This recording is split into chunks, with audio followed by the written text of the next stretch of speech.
And that's like it was in January because I bought an electric car that only goes 80 miles a time,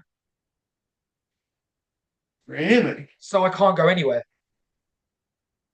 I can't get Yeah, to that's Gatwick not a enough. that's not efficient. That's not efficient at It's all. not because I was like, oh, like a nice little run around, 80 miles. I was like, well, this is a bit wank. So You're yeah, staying in London. oh, yeah. But the thing is, like, there's even parts in London where it's like I can't get there and back. It's bloody Yeah, ridiculous. yeah. So That's like, yeah, like my vision with that is to like next year for a bit. Like, I'm gonna start do like 3 months next year, like pure gigging. Want to buy a van, put a mattress in the back, and just nomad it. oh, yes, that's a dream. That's very cool. Like, That's very cool. I like the idea of that. welcome to another episode of Sit Down for Stand Up. I have with me a Manchester comedian who decided, fuck the North, the Southerners are better. So I'm going to move to London. That was word for word, wasn't No, in no way was that word for word. All about Manchester, but London's pretty cool as well. it? How's it going, Josh? You good? Got to get that out. Yeah, I'm good, thank you. You? Yeah, I'm good, man. So, reason why Josh is on the pod. So, we started doing the Gong Show things on Mondays to go fully live in September. Josh had me dying. I was pissing myself. And actually, the next day I actually called my mum to tell her about you, to be honest. Did you? Very Because nice. because anything I tell my mum about comedy, any joke, she is like a brick wall. And I was like, this is an Okay. actual comedian. If you watched it, you would love it as well. I found you very universal. Oh, that's nice to hear. That's a goal, so that's a win. That's very nice to hear. Yeah. Yeah, yeah, you're not old people's comedy, you're universal. Yes. Yes. So Fantastic. reason for the pod, Josh, is people to hear your story. How did you get into comedy? Why did you get into comedy? When did you suck the most? And your highlights in it. So we'll start from the beginning. How long you been doing comedy, and why did you decide to do it? So I got into comedy. Well, I've wanted to try comedy for years, but I'm a bit of a chicken. So I avoided anything that could result in potential a feeling of rejection. But I finally plucked up the courage, I don't know, maybe a year and 3 quarters ago to do one of the courses, Okay, one who of the with? comedy courses. It was the comedy school in Camden, and it was really good, Yep, but I was not really good. So I panicked quite a few times in the 6 weeks, yep. before the showcase. And then when the showcase came, I panicked the whole day and then actually really went okay. So that was quite pleasing. Yep. Um, and then I had 6 weeks off, went back and did a gig, crashed and burned like never before, Good. hideously, and then just continued after that, after, dealing with that rejection. And did you know what type of comedian you wanted to be before you got onto the course? No, no, no, not at all. Well, the only thing is, I don't know if you've seen, have you seen Rod Gilbert? Rod Gilbert does a 5 minute sketch on luggage, Okay. which sounds like the most mundane topic. I don't know if you've At seen that. least it's not about fucking sharks. I'll tell you that much. I True, true, true. fuck me. I'm But not. so, yeah, it was an unusual topic that.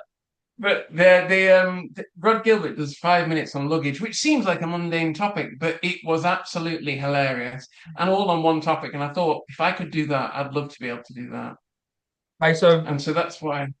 and that's all we No, went. go. No. If I should never interrupt, I apologize. So you watched all like the 5 minute set about luggage, Rod Gilbert, and you thought this is the type of comedian I'd like to be. Yeah, potentially a bit ranty, but all on one topic. Maybe an argument throughout my gigs. That was the kind of plan, really. Okay, and would you say that Ideally, plan has come into fruition?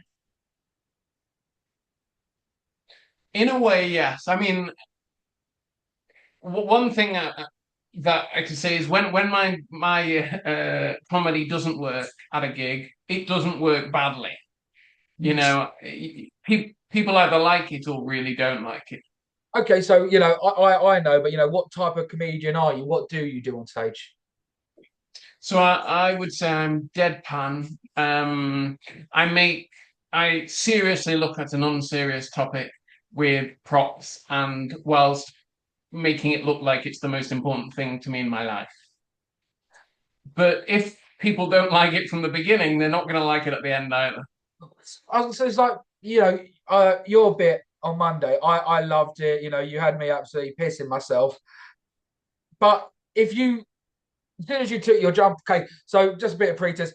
Josh Taylor had about 5, 6 layers on, and the tops were very comical, and it went along smoothly, and it was very, very funny. But if you took your jumper off and you had silence, is it sort of like I can't maneuver this? Yeah. And I've had silence and it was disastrous and I panicked, went red, started sweating, more red, more sweating. And I've also done it the opposite way where I say the joke and then take off two t-shirts rather than one, thereby Yep. missing one joke and going forward with the next by accident, and that crashes and burns as well. So And is this just a 5 minute bit you've got, or if you did a 25-minute bit, would you have like 100 layers on? no, so that's what I'm doing. So I've got that bit's 8 minutes in all, Yep. but I want to have a bit. Well, when I say a bit, it's about 5 minutes. Yep. That'll have very few props, and then another bit with no more t-shirts, but other props that can go in as well to make up about 20 minutes. Okay. And how often would you like continue doing? Let me rephrase that. Is there any sort of like comedy in your set that will always be part of your set? Like it's golden, it ticks the box every time. If you're doing a 5, it's in there. If you're doing a 10 in there. If you're doing a 25, it's in there. Yes. So um, I have so for my job, I manage a team of probation officers. And Oh, so I introduce myself and I have a few jokes that just very briefly say that, which helps introduce me as a person. But yeah. also there's two or three jokes that get decent laugh all the time. So I'll always have them in. And then if I want to do jokes about height, but I can make them only have the key ones in, I can do them for a minute as well. They'll always stay. Okay, fair. And so when you look at comedy, you're doing it from quite a scientific approach. Have you done like a lot of research in comedy? Have you read the books? Or is it all from like the I've read class a and then you no? So Yeah, yeah, yeah. I've read a few of the books that everyone seems to read, and they are great, which ones have but I you read? can't name them now. So I've got. I'm gonna have to get my Kindle out. Hold on. Have you read this one? Finding Your Comic Genius. No, but everyone says that's the best book. Have But you read well, it? um, I am gonna, for the sake of the podcast, say yes. I'm halfway through it, Okay. but I'm interviewing him tomorrow. No way. Yeah, got Anna Bloomer. That's very cool. Everyone says that book is the best book, and I've not read it yet. But after I watch your podcast, I will then read the book. Yes. Well, the funny thing is, though, I was speaking to someone about a book yesterday, and of course she hated him because apparently he did like a trans joke, and she was like, "No, he was awful." But you can't take away his Really? absolute comic genius. Like he's a very, very clever person. So Yeah, and you can't like every joke.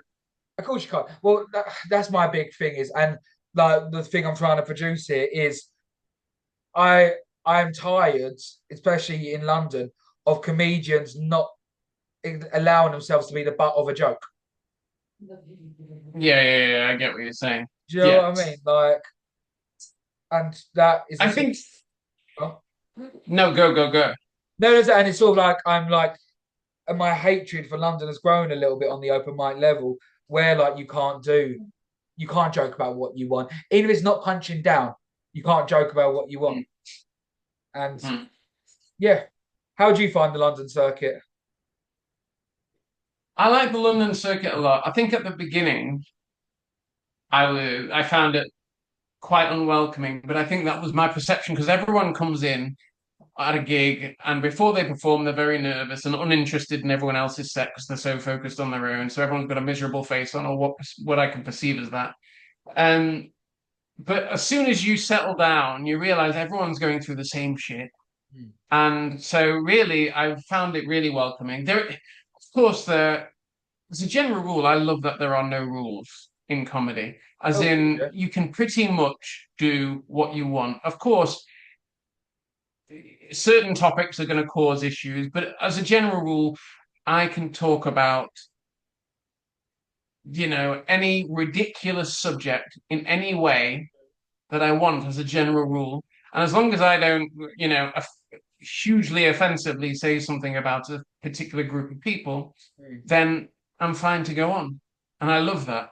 100 million%. I would take it one further. I think you do have the right to talk about anything you would ever possibly want in the most profound or maybe the most disgusting ways going. You can, but everyone's also got the right to judge you. Oh, yeah. So, Yes. you know what I mean? Like, if you want to go on and say the most hateful shit in the world, you've got the right to do that.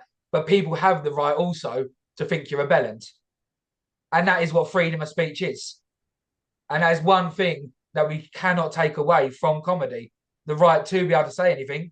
And I've always said, I think anyone can say anything they want on stage, but the most important thing is that it's funny. I agree. But the question is then, do you think they should have to face consequences if socially such words, some things that they say aren't accepted? No, not at all. I think sticks and stones may break my bones, but names will never hurt me.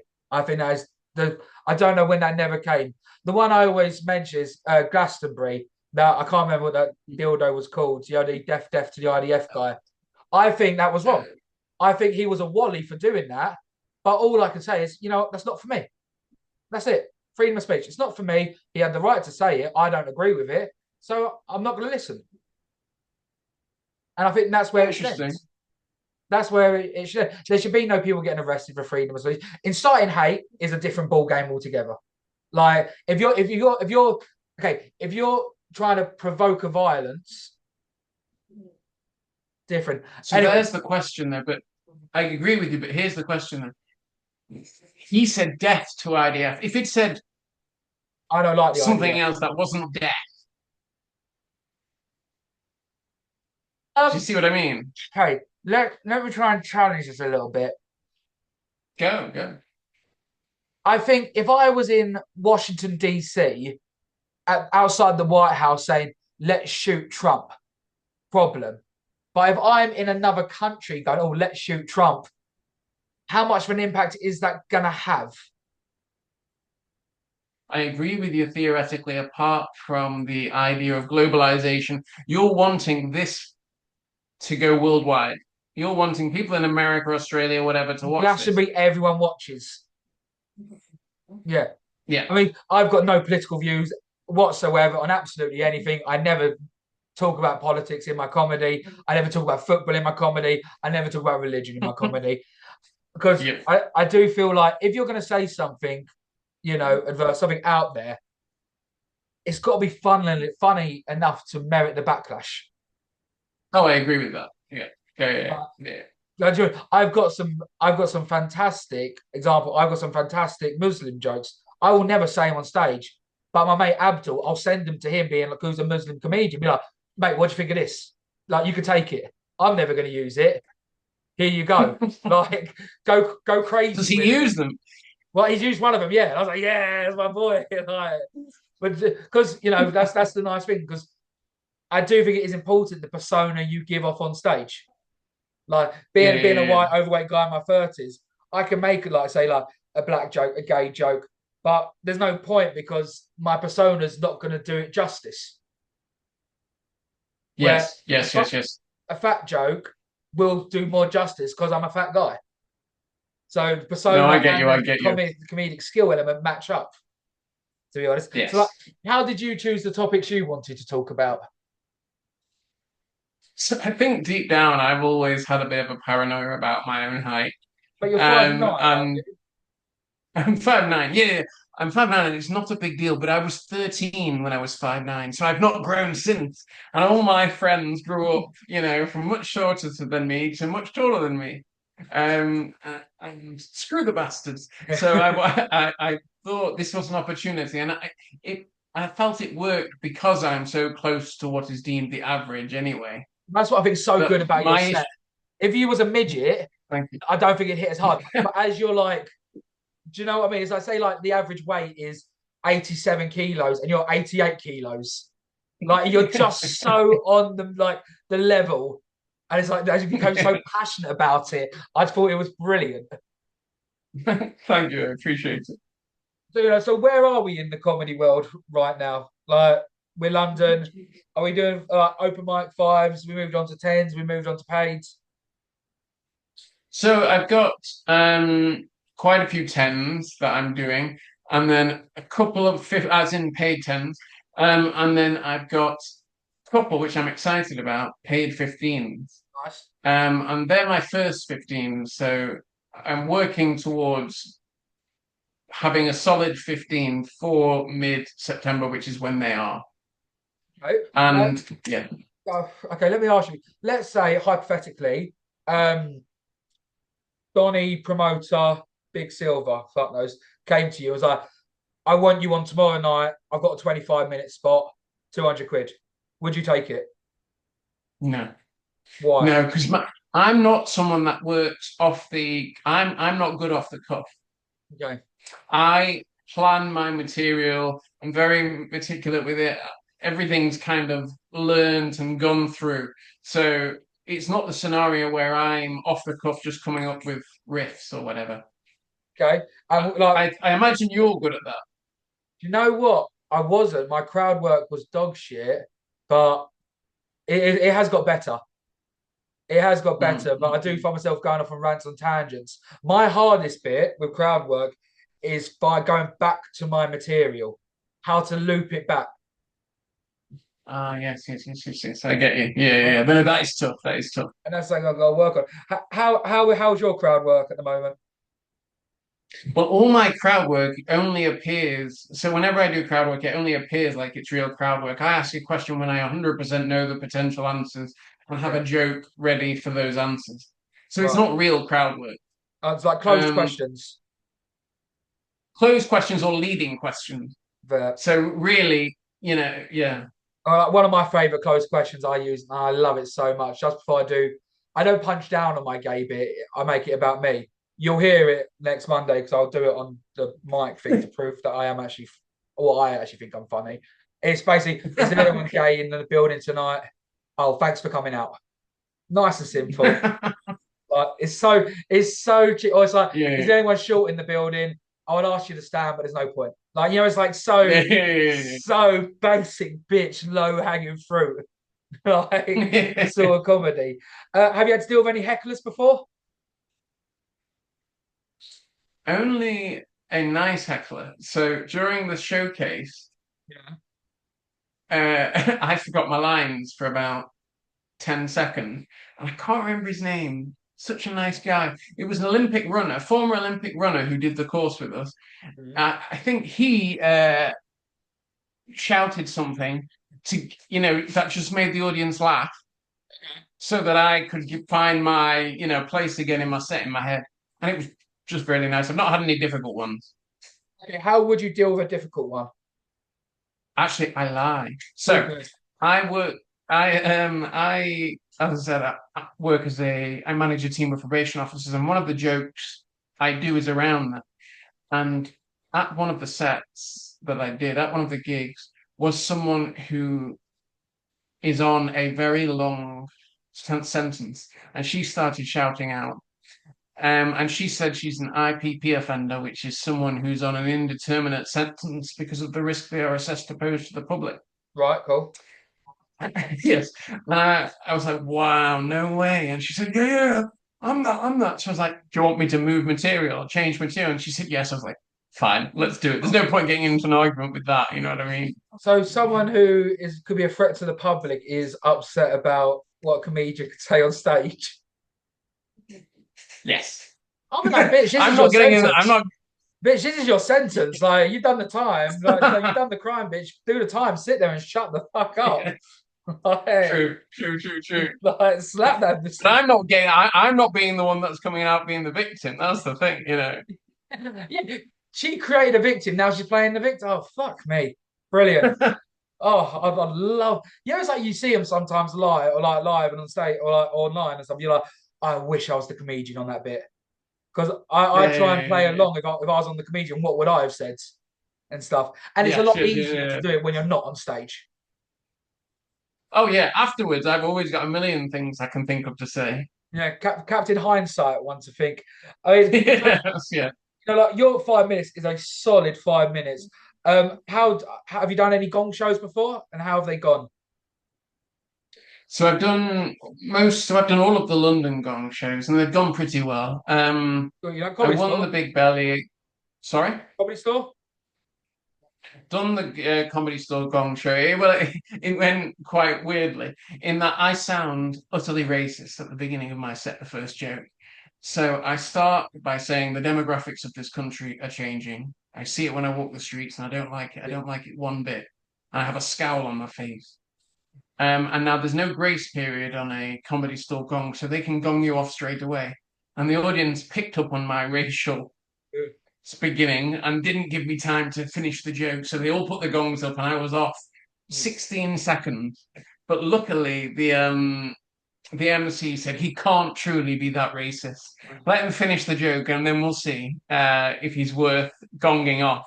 And in the end, I finished the joke and they let me finish. So it was great. I didn't win, but To be fair, I beat the getting gong. through in the Comedy Store is equivalent to winning at a normal gong show night, in my opinion. I'll take that. In my I mean, it's the scariest thing I've ever done, Oh, it was the comedy first gig wise. I ever did. First gig I ever Well, did that's just madness. Why?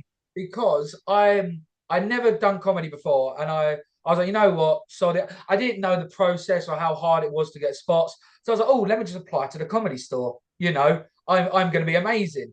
And I messaged them at 5 o'clock in the afternoon, being like, look, can I jump on tonight, do some comedy?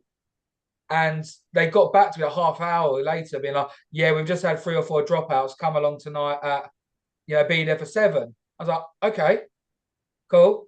I just turned up. I was second on. I lasted a minute 23. And then it was like, I told it was my first time. So I think they gave me that grace period, the audience. And they were like, no, he's shit. Fuck him off. I cannot believe it was even on the same day like you applied on the same day and then got it that night. So I had did you have jokes planned or were you just no, riffing? nothing, nothing. I had a joke planned, but it was like a 30-second joke that I didn't even get to say. Wow. But That's bold. going back to that night, the guy after me only lasted 7 seconds. Second he opened his What did he do? voice, he did. As they knew he was from New Zealand, the second he had that accent, the crowd was like, fuck off. And like, yeah, it was glad it was cutthroat. 7 seconds. They didn't let him continue. I think it was like for your own safety, mate. Just yeah, just be let. Yes, brutal. But there was 40 people on that night, and only 2 got through. That is the level of Yeah, how hard Comedy Store Gong is. Like, yeah. It's sickeningly hard. Oof. yeah. And so, how did the other ones go? So, you've done Up the Creek. Done up the creek. I've beaten that quite a few times. I've never won. I would like that's a goal now to win that. I've won Big Belly, which was great. That was a great night. I think that's all of them. And up north. I've got the one in Newcastle or Middlesbrough rather, which supposedly has an audience of 450 or 350, which is crazy. That's mad. I mean, can you Yeah, turn your Mancunian accent back on again?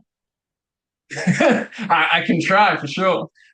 Uh, I think yeah. Even so, they've got a really good background. So I think as long as I can get the photo, even if I last 10 seconds, that's fine. Nothing else matters. It's like the Comedy Store. Yeah, good point. Actually. Yeah, like me, my first picture's the Comedy Store, but I've cropped out the Gong Show bit, the King Gong logo bit at the bottom left. Like, we'll just get rid of that bit. We'll pretend I was on there full Yeah. blown.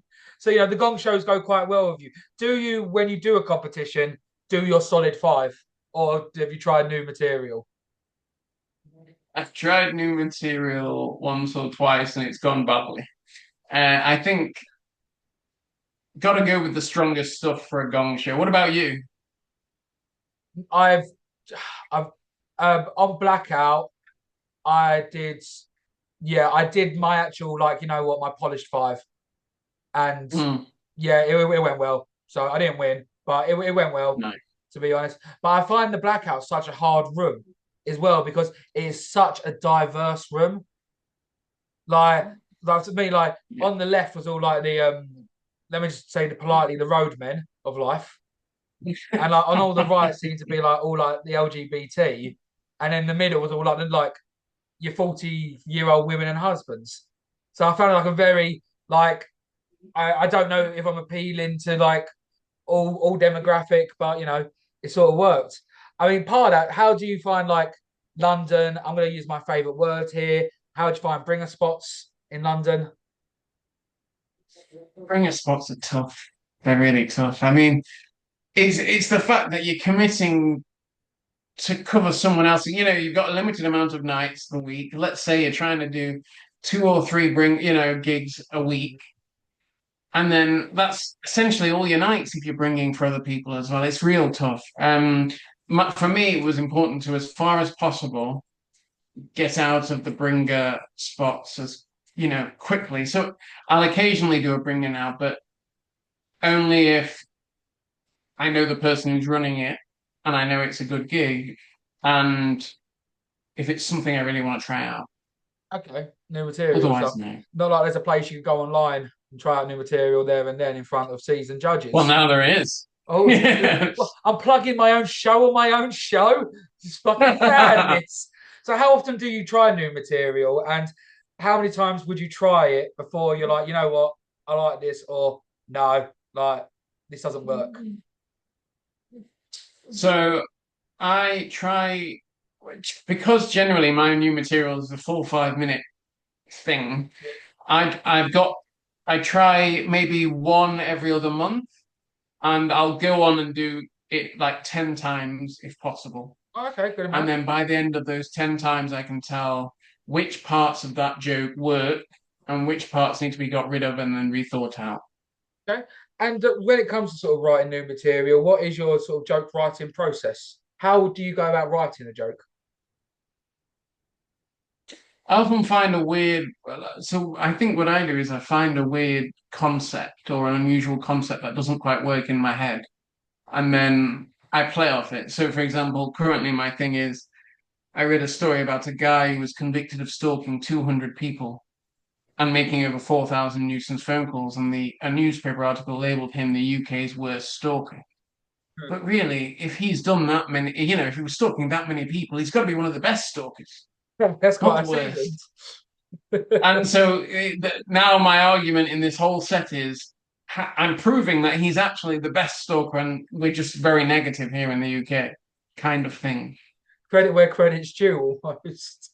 Uh, Exactly, exactly. he could go work for the dot dot dot. I don't know. Like, okay. So obviously we've been doing it for a year and 3 quarters, which is I've never had someone say that. They always say a year and a half or 2 years. I love the Well, no, it is accuracy. a year and a half, but I said a year and 3 quarters when I built the balls up to apply for the course. Let's say it that way. Okay, fair. Looking back, what is a joke that at the time you thought was brilliant, and now you look back and you think, why the hell did I think that was funny? Oh, all of my jokes. I realized they weren't actually, there was no surprise or misdirection in my original jokes. I'll try and think of them now. Um, I had one that I actually think is okay, but it's weirdly the only one I can think of. Which is for the original showcase, I would come up with notes on my arm, and the idea was I had a tendency to forget what I was saying, but just so that I didn't have to say that, I said something like, "I've come on stage with positive affirmations to help me get through this." And the first one was be your own hero. The second one is you're an inspiration to everyone. The third one is stop writing on your arm. And it's really not a good joke, but it kind of helped me. And if I ever forgot, then I could read on my arm. I like that. I think that's quite a nice. It's not the greatest joke in the world, but I think it'll get a chuckle Oh, it's a entertained. terrible. No, no, it's not good. What's So yours? what a joke I wrote that I think is absolutely appalling now. Yes. Okay, I've done this joke about 5 times and I stuck by it. And looking back, I just think, why the hell did I think this was? I don't care. No, I think it's funny. I think it's funny, but it's never hit. So after doing like my fat bit, like so I go, if you're fat or if you're ugly, you're fucked. If you're fat, you just need a mate who's fatter than you. My mate Tim, he's a big boy. He's about 30 stone. He's also a fireman. He can no longer get up the ladder anymore, so they now designate him a bungalow specialist. That bit, that bit hits. Always I like hits. that. Always hits. Yeah, I And like that. I go, you know what? Actually, he's so fat and ugly. He's just been granted a visa for this new country. I can't remember what the country's called, but I know they wave a rainbow flag. Talking about the LGBT community, it has never stuck. It has never stuck, and I lose half the room straight away. Yeah, But I I find can that funny. imagine. I found that Do you funny. get an ooh from that? No, Do you get it's an just a ooh? silence. Just a silence. It's not even Oh, shock value. interesting. It's like I'll tell you my favorite joke I do right now, and it's the gay joke. Absolutely love this joke, and then this gets to you. Okay, I'm not gonna Okay. do it. I'm not gonna do it justice, but goes along the lines of, look, I'm gonna be honest with you guys. I am against gay marriage. I'm not a fan of it. I don't like it. I'll tell you for why. So when a man and a woman get married, a woman's workload increases by 6 hours a week, and a man's workload when they get married is reduced by an hour a week. This is why gay people look so good all the time. They've got the upper advantage. They've got more spare time in the day. They've got time to go gym, do their hair. It's not fair. Do you know what, actually? If I sucked enough dick, I might be able to get myself a girlfriend. Love it. Love that joke. And then I finish it off with the tag. So I did this joke the other day in Shoreditch, and this gay guy. Is there any gay people in the building tonight? Thanks for coming out. Easy close out of it. He got up. He stood up or flared up, and he called me. He called me a cunt, and then he stormed off. So this didn't. It's a bit. It's a bit, Josh. Oh God, It's I a was going to say bit. you're telling me a story. God No, damn it. use emotion up and down, up and down. He called me that, like, because because everyone, no one really likes that word. He called me that, and he stormed off. So I didn't take it personally because he knows nothing about them. If he called me a dick, I might have taken it personally. There you go. But love that bit. I love that bit so much. Like, it's got the shock Yeah, value, the misdirection, and it's got that little tag at the end. I don't know, that tag, that joke's become my baby. I get that. I get that. So you would do that if, for example, a joke hasn't worked previously and you want to get people back on your side? No, if I do a joke that's shit, I do my little segue. I acknowledge. I go, fucking hell. I'll tell you what. I'm gonna call that joke Israel because it just bombed. That's what I say. Because Israel were looked at as the bad guys in it, bombed. So I don't know why, but I've never had that not be laughed at. Interesting. Interesting. Because I think No, I mean it's go on. if I was like, oh, I'm gonna call that joke depression because it was suicidal, that wouldn't work. But do you know what I mean? It was like, I think you can't punch down at Israel because they're winning. No, I Like, see what you're saying. Is it it's like, you yeah, can take the I piss see out what of you're saying. bankers, lawyers. You can take the piss out of bankers, lawyers, police officers. You can't take the piss out of doctors. You can't take the piss out of nurses. No, yeah. Yeah, yeah, yeah. And so I yeah, get you, I get you. yeah. Like, so yeah, that was my one. But yeah, the joke I contest to do. Would you say the joke that receives the best response is your favourite joke, or do you have a joke that's got that little soft spot in your heart? Yeah, I have a joke that never really seems to get much of a reaction, but it is my favorite joke. And the ones that I don't think necessarily are particularly good actually do quite well. So my favorite joke is so going on the height stuff. Um, I've just gone on a rant and said, all this stuff about height, and then I say, this country has a long history of being piss poor at basketball. and that's a source of great pride for me. But no one laughs, and I'm like, I that's a good joke. That's a good joke. So it's disappointing. So I've kind of dropped it, even though it's my favorite bit. Okay, fair enough. I'll do my one now. My favorite joke is so I won't do the whole bit, but I've got a solid 7 minutes on being a twin, and A twin. Okay, yeah. a twin, and it's like being the afterthought on your own birthday song, them not really lighting the candles for you, like my mum went out her way to get the stroller when we were babies, not the side by side one, the front to back one. I was always stuck in the back so people couldn't see me. Um, IVF. So, it was like buy one, get one free. She got her Arnold Schwarzenegger and a Danny DeVito. Easy shit. Love it. Easy stuff. But my favorite one I always That's do good. is so my and no, I'm lying, it does get a good response. Is my twin's a doctor. He's a doctor up in Scotland. And so I won't go fully into it, I'll just do one part of it. It's so does everyone remember what we used to do on Thursday nights, 7 o'clock during COVID? We went outside, correct? Well done. Yeah, went outside and we clapped for the NHS, as rightly served. I always remember at 6:58, looking down the road, seeing my twin ready to jog down at 7 o'clock to ominous applause of all the loving neighbours caring for him, and it never failed. We lived down a cul-de-sac. He did 12 fucking laps. Love it. That's good. That's good. That's good. That's good. Yeah. I could see how that whole bit would work incredibly well. I can see that for sure. Yeah, that would be a natural. Do you normally do that bit at the beginning because it's an introduction? I'm a twin, kind of there, No, or no. The joke I always start when it's always been my open is I'm not happy with the world at the moment.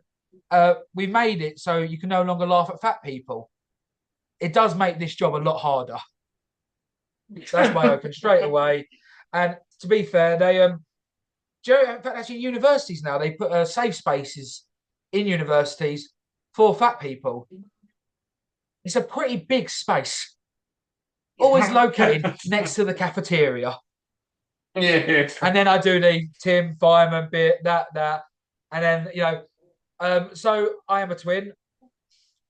My mum never said I was that she had a favourite, but there were obvious signs. Then that opens up to the twin bit, nan bit, that bit, and then flows. I get that bit in no matter what, and then I'll segment over off where I please. Sort of. Nice. So, Nice. Yeah, that's good. so one I'd like to ask is what is the worst thing you've ever seen someone do on stage? Mm. The worst thing I've ever seen someone do on stage. That's a good question. I've seen so I can't. I'm going to close the window. I can Like placed outside. It's like I'm not going to sit in front of them. No. I can't actually remember what the joke was, but it was a really, really tough rape joke, and the crowd was majority women. And as soon as the punchline was said, it was a visible souring within the audience. It was tumbleweed could have been going across the room. It was everyone immediately felt cringe, and it was just I've got a question. Take out the context. Was it a well-written joke, or was it just a bad joke? It wasn't delivered well. It was hateful for the sake of being hateful. Yeah, I don't think it was a particularly good joke. It was like you said before, if you're going to do something, it's got to be worth it. This wasn't worth it in any way. And it was all shock and no, it wasn't even particular, a great misdirection at all. And also read the room. Read the room. Yeah, exactly. And them taboo topics, they are punching down. And like I said, the risk will never be worth the reward.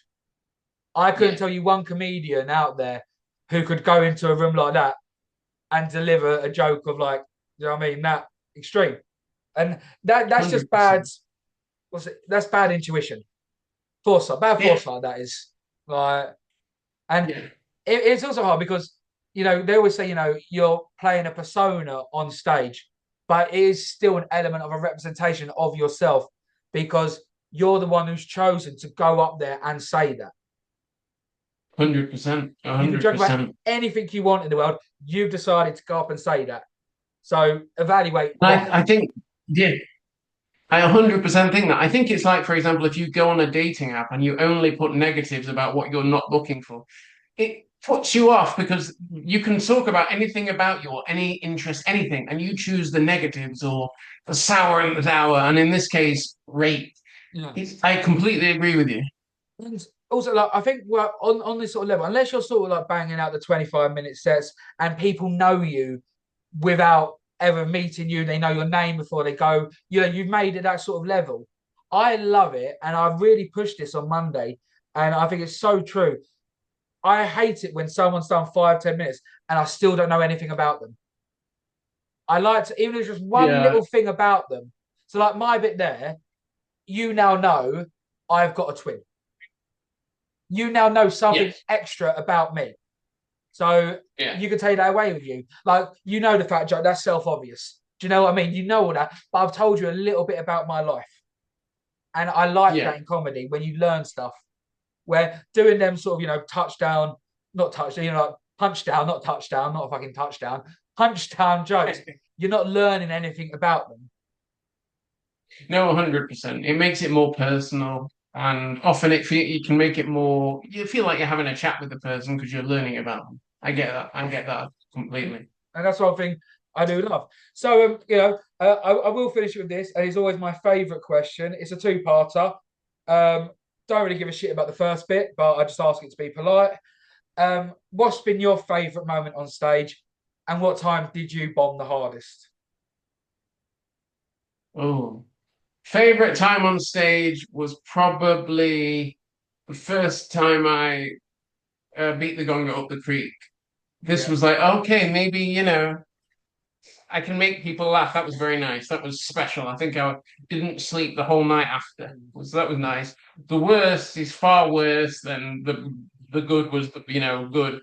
So I went to Big Nose Comedy. Have you done that one? it's comedy. Yeah, yeah. I've not done Yeah. it, but So I think it was it's a at bringer, the isn't it? Gong Show at, yeah, Yeah, it so I was the won't do it. Gong Show at, all right, fair. It was the Gong Show at Sobranos, and it was really early on. And so you have 2 minutes, I think, a 2 minute grace period at the Gong Show. Now, I start talking and I'm getting zero laughs. You could hear a pin drop, and it was painful, and I forget my lines, absolutely panicking. I'm a shy guy in general anyway, so it's not something I would naturally do be on stage talking to people. Yeah. So I panic, I stress. In the end, I'm about 45 seconds into a minute. I'm like, I can't do it, I can't do it. And I storm off the stage. Oh, The MC, no, no, it gets far worse. The MC then says, no, no, no, no, you've not finished your grace period. So I have to then get back on stage and try and think. And I imagine super red, super sweating, like big patches under my over arms. 5 layers of clothes you've got on. Exactly. And I can't think of anything. And I think just sweating. About a minute and a half, I just walk off the stage, go to the end of the room and think, well, that was the worst moment of my life, but at least my night is over. Turns out it wasn't. At the end of the night, they had to get everyone on stage so the audience could do a clap off.